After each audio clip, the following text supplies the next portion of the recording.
महोदय मैं पुनः इस चीज कहना चाहूंगा महोदय, 30 सेकंड 45 सेकंड का समय चाहूंगा। आदरणीय परमेश्वर रहे, सीजीएल का मामला अभी भी गर्म है। यदि सरकार को लग रहा है वो सच्चे हैं तो सांच को आंच क्या करा लीजिए जांच, सांच को आंच क्या करा लीजिए जांच। और अब कब तक बहाना दीजिएगा कि ये विपक्ष की साजिश है? विपक्ष के सारे पे छात्र सड़कों पे नहीं है, सपने टूट रहे हैं, सपने नेशनल नाबूद हो रहे हैं, इसीलिए छात्र सड़कों पर है। और याद रखिएगा, उनके सपनों के बीच कोई आएगा, पहाड़ आए, दरिया आए या चट्टान आए, छात्र टकराएंगे महोदय। मैं फिर कहूंगा, यदि आप सच है तो सच को आंच क्या कराइए जांच, सीजीएल की जांच हो। मैं पुनः कहूंगा, खतियान आधारित स्थानीय नीति, विस्थापन नीति पुनः समीक्षा करते हुए लागू कैसे हो उस दिशा में राज्य को बढ़ना चाहिए।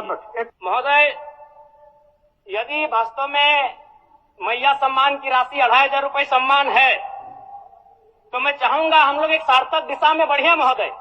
आज जितने भी माननीय हैं उनको बस की सुविधा दी जाए, जितने भी माननीय हैं अपने घर से ट्रेन की सुविधा से सदन आए, जितने भी माननीय हैं वो अपना टीए भत्ता का त्याग करे, जितने भी माननीय हैं यह जांच हो कि उनके बच्चे सरकारी स्कूलों में पढ़ते हैं या गैर सरकारी स्कूलों में पढ़ते हैं, निजी स्कूलों में पढ़ते हैं, इस विषय का भी जांच हो।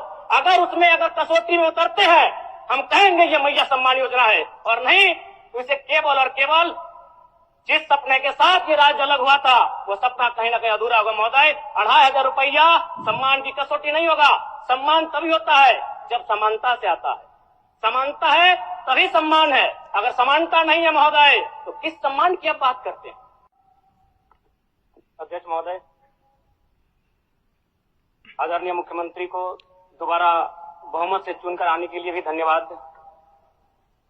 माननीय वित्त मंत्री के द्वारा अनुपूरक बजट, द्वितीय अनुपूरक बजट जो 4,833 करोड़ 39 लाख लाया गया है, जबकि यही सरकार ठीक कुछ दिन पूर्व प्रथम अनुपूरक बजट, माफ कीजिएगा, प्रथम अनुपूरक बजट 4,833 करोड़ 39 लाख का लाया गया था। और आज पुनः द्वितीय अनुपूरक बजट जो कि 11,697 करोड़ 45 लाख की राशि लेकर आए हैं। तो महोदय, जब पूर्व में हमारे पास जो निर्धारित राशि होती है और उन राशि को अगर हम खर्च नहीं कर पाते हैं तो फिर ऐसे बजट का एक दिशा का होना और राज्य की दिशा का अलग होना, कहीं ना कहीं इस चरितार्थ को हम लोग उदाहरण के रूप में प्रस्तुत करते हैं। महोदय, बजट की सार्थकता तभी आम व्यक्ति को समझ में आएगी जब एक गांव का सबसे गरीब व्यक्ति, गंगवा की पत्नी गंगिया, अपनी गठरी में बाजार के बजट को रख पाए। आज तमाम माननीयों ने, हमने भी सोचा था कि पक्ष की तरफ से विषय को रखा जाएगा, विपक्ष वाले तर्क को प्रस्तुत करेंगे और इसी बीच मैं एक नया नवेला युवा सीखने का कार्य करूंगा। लेकिन मैक्सिमम समय इन्होंने दिशाहीन मुद्दों पे रखा। तो मैं, चूंकि मैया सम्मान योजना मूल बिंदु रही, केंद्र बिंदु रही, किसी ने उसे सम्मान कहा, नारियों का सम्मान कहा, महिलाओं का सम्मान कहा, हम लोग भी महिलाओं के सम्मान के पक्षधर हैं। हमारे एक भाई कह रहे थे कि 2500 रुपए की राशि जब एक स्कूल कॉलेज में पढ़ने वाली बहन को दिया जाएगा तो उससे वो स्कूल कॉलेज कागज, कॉपी, कलम की सामग्री लेगी। मैं कहना चाहूंगा, अगर आप उसे स्कूल कॉलेज जाने से पहले अगर 2500 रुपए देंगे तो उसे आप निकम्मा और आलसी बनाएंगे। यदि आपको उस राशि को देना है तो उसके स्कूल कॉलेज जाने के बाद दीजिए, स्कॉलरशिप के रूप में दीजिए। मैं आज पुनः कहूंगा, क्योंकि आप सत्ता पक्ष में हैं, आप संभवतः अपने इस विषय को बचाएंगे, आप अपना पक्ष रखेंगे कि आपने मैया सम्मान योजना एक महान कार्य किया है। लेकिन मैं फिर कहूंगा, 18 साल, 25 साल, 30 साल की लड़कियों को जो आप फ्री में 2500 रुपए दे रहे हैं, आप उनकी प्रतिभा को हनन कर रहे हैं, आप उनकी प्रतिभा को नकारात्मक दिशा में ले जाने कार्य कर रहे हैं महोदय। मैं इसे आप स्कॉलरशिप का रूप दीजिए। आपको 2500 रुपए देना है, स्कूल से पहले देंगे ना। मैं कह रहा हूं, मैं भी, मेरी भी सैकड़ों बहनें हैं गांव में, अगर आप स्कूल जाने से पहले 2500 रुपए उनके हाथ में देंगे, उस पैसे को वह गलत कार्यों में, गलत नहीं कहेंगे, कुछ ऐसे कार्यों में खर्च करेंगी जो लुभावनी हो। स्कूल जाने के बाद, अटेंडेंस के बाद अगर आप देंगे स्कॉलरशिप के रूप में तो वो बहन स्कूल तक जाएगी। दूसरा सवाल और एक महत्वपूर्ण विषय महोदय। एक मिनट माननीय सदस्यगण, सभा की सहमति हो तो सदन की कार्रवाई समाप्त होने तक समय बढ़ाई जाए। बोलिए।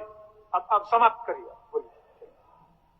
महोदय, यदि वास्तव में मैया सम्मान की राशि 2500 रुपये सम्मान है, तो मैं चाहूंगा हम लोग एक सार्थक दिशा में बढ़िया महोदय। आज जितने भी माननीय हैं उनको बस की सुविधा दी जाए, जितने भी माननीय हैं अपने घर से ट्रेन की सुविधा से सदन आए, जितने भी माननीय हैं वो अपना टीए भत्ता का त्याग करे, जितने भी माननीय हैं यह जांच हो कि उनके बच्चे सरकारी स्कूलों में पढ़ते हैं या गैर सरकारी स्कूलों में पढ़ते हैं, निजी स्कूलों में पढ़ते हैं, इस विषय का भी जांच हो। अगर उसमें अगर कसौटी में उतरते हैं, हम कहेंगे ये मैया सम्मान योजना है, और नहीं तो इसे केवल और केवल जिस सपने के साथ ये राज्य अलग हुआ था वो सपना कहीं ना कहीं अधूरा होगा महोदय। 2500 रुपया सम्मान की कसौटी नहीं होगा। सम्मान तभी होता है जब समानता से आता है, समानता है तभी सम्मान है। अगर समानता नहीं है महोदय तो किस सम्मान की आप बात करते हैं महोदय? मैं पुनः एक चीज कहना चाहूंगा महोदय, 30 सेकंड 45 सेकंड का समय चाहूंगा। आदरणीय परम श्रद्धेय, सीजीएल का मामला अभी भी गर्म है। यदि सरकार को लग रहा है वो सच्चे हैं तो सांच को आंच क्या करा लीजिए जांच, सांच को आंच क्या करा लीजिए जांच। और अब कब तक बहाना दीजिएगा कि ये विपक्ष की साजिश है? विपक्ष के सारे पे छात्र सड़कों पे नहीं है, सपने टूट रहे हैं, सपने नेस्तनाबूद नाबूद हो रहे हैं, इसीलिए छात्र सड़कों पर है। और याद रखिएगा, उनके सपनों के बीच कोई आएगा, पहाड़ आए, दरिया आए या चट्टान आए, छात्र टकराएंगे महोदय। मैं फिर कहूंगा, यदि आप सच है तो सच को आंच क्या कराइए जांच, सीजीएल की जांच हो। मैं पुनः कहूंगा, खतियान आधारित स्थानीय नीति, विस्थापन नीति पुनः समीक्षा करते हुए लागू कैसे हो उस दिशा में राज्य को बढ़ना चाहिए। और महत्वपूर्ण विषय महोदय, मैं ये कहना चाहूंगा, हो गया माननीय जयराम कुमार जी, हो गया। धन्यवाद महोदय। सरकार के